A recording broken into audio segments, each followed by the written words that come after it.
everybody, and welcome back to Be Joy in the Kitchen. I'm Be Joy, and this is my kitchen.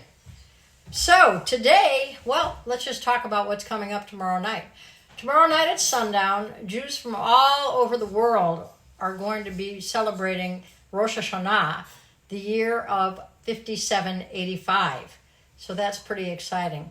And I'm going to be right there celebrating with us. Rosh meaning head. Hashanah is the word in Hebrew for year. And one of the traditions of Rosh Hashana, we have, you know us, we eat. It's all about the food for me for the holidays. It's just like most people from around the world with anything. But anyway, our apples and honey. Apples and honey symbolizing health, sweetness for the coming year. So apples and honey when I was a kid, I've been eating those since I was knee-high to a matzo ball every Rosh Hashanah.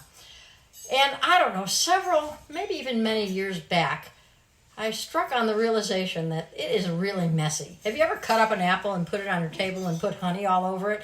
And then you're walking around with sticky fingers, and little kids are walking around touching the furniture, and honestly, it is a mess. And I came up with, why not, I do make apple crisp, but why not make apples and honey crisp? And that way you get your apples and your honey for your sweet new year without the mess. So that's where my recipe came from. I kind of devised it myself. I just took my regular apple crisp recipe, substituted honey for my maple syrup, and voila. So what we're going to do is get your apples. I've used about 6, I'll be using about 6 apples, and I have these honey crisp apples. While I was waiting for you, I cut up 5 of them, but I wanted to show you my method for cutting them up, which is so very simple. I have one of these, and you can get these at any kitchen store, and of course Amazon, where else. And you put your apple down, and all you do is go boom. And it takes a little bit of strength, a little noisy perhaps, so you don't want to do it when anyone's napping. And you get your apples just like that. And they come out, boom. And myself, like I said, I have a lot of cooking I'm doing for Rosh Hashanah, so I want to keep this piece easy. And just cut them in big chunks and throw them in your pan. This is a 9x13 pan. You'll know you have enough apples in there when the pan is full. So I don't skin them because we know how nice the peel is for your nutrition, and it tastes good. So I'm going to get this thing full up to the top. I'm going to save the rest of these apples for Mitzi, because here she comes. You know Mitzi, our dog. She loves apples. She loves anything fruit and veggie, honestly. So just, and they don't have to be perfect, right? This is one, and that one just flew out, so she's going to go pick that up for me. Anyway, so we have the apples. To that, I'm going to add 4 tablespoons of lemon juice. And the other thing is you can cut your apples up, and when you're going to make a really pretty tart, while you have to keep the apples not from getting brown. Lemon juice will do that. But in this case, they're all going to get baked. So you go, who cares? And then I'm going to put, with that, going to add, let's see, in this one I'm going to add 1/4 cup of honey. And this is this wonderful honey that we get from our cousins, the Manhans, who have Lucky Bee Ranch in Malibu. It's just, it's not a super heavy honey, which is one of the reasons I really love it. So I got 1/4 cup of that going. Teaspoon of cinnamon right here. And I like the, what is this? This is the Coringe cinnamon. That's my favorite. Let's see if I can get a little bit better going on that.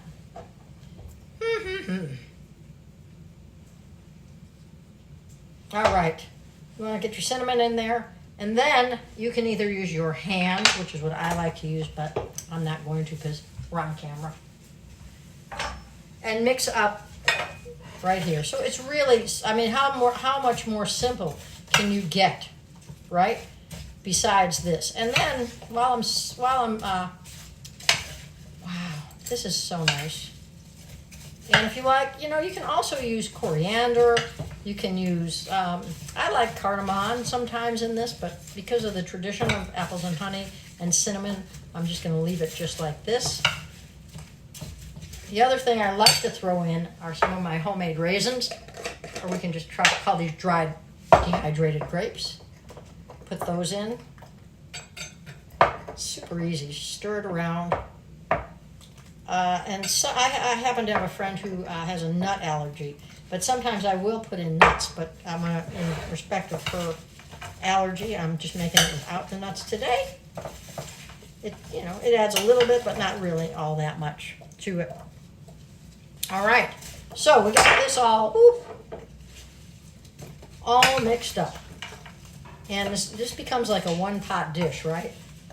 But you want to mix it up pretty well so that you don't have too much cinnamon on one piece of apple or too much honey. Get it all. The only messy part about this is the person making it. Far better than, like I said, having a bunch of little kids run around your house with sticky fingers. Or adults, for that matter. All right, let's see. Did I mention, maybe I didn't, that I use Honeycrisp apples. Those seem to be the kind that cook up they hold a pretty good amount of moisture in them. Alrighty, so there you have this.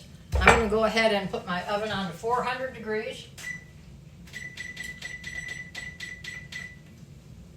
And heat that up. Okay, so you're saying, what are you putting on top? Where's the crisp part, Joy? I go right here, you guys. I'm going to take this ever so complicated recipe of the crisp. 2 cups of whole oats. These are organic whole oats. I really like the Bob's Red Mill myself. And the only ones I suggest you do not use quick cooking. Quick cook oats will just make one big mush. But otherwise, just your regular old oats like that. To it, I'm going to add, I know I find that little guy in there. I'm going to add 1/4 cup of honey. Again, same honey that I put inside the crisp. Got that.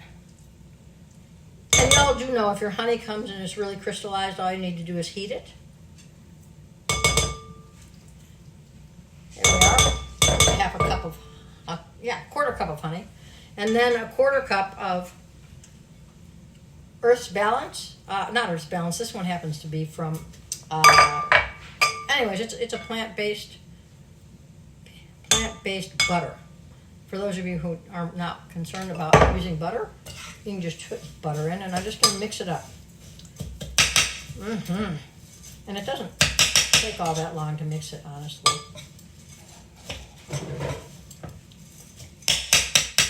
Yeah, I actually get a plant-based butter that I really like that I buy from natural grocers, if you have those in your area. But, every store, from Publix to Safeway to Whole Foods, etc., now all have plant-based butters, and y'all might have your favorite. And that's the one that I'm recommending, is this one, because I really like the flavor of it. Oh, here we are. Oh, could this be easier, you guys? Let's bring and I want some more raisins. I love these raisins. I have a dehydrator, and I just put a bunch of grapes in. And actually, Arlene is the one who does that in our house. She is the queen of the dehydration of the grapes. They sit for about 4 days, and then voila, you get these beautiful raisins. Okay, and then we're just going to go ahead and put this on top. You can use your hands if you want. I'm just being polite because you're on the screen with me. But oftentimes, I'll just use my hands, honestly. You know how much I love to cook with my hands. And let's see, there we are.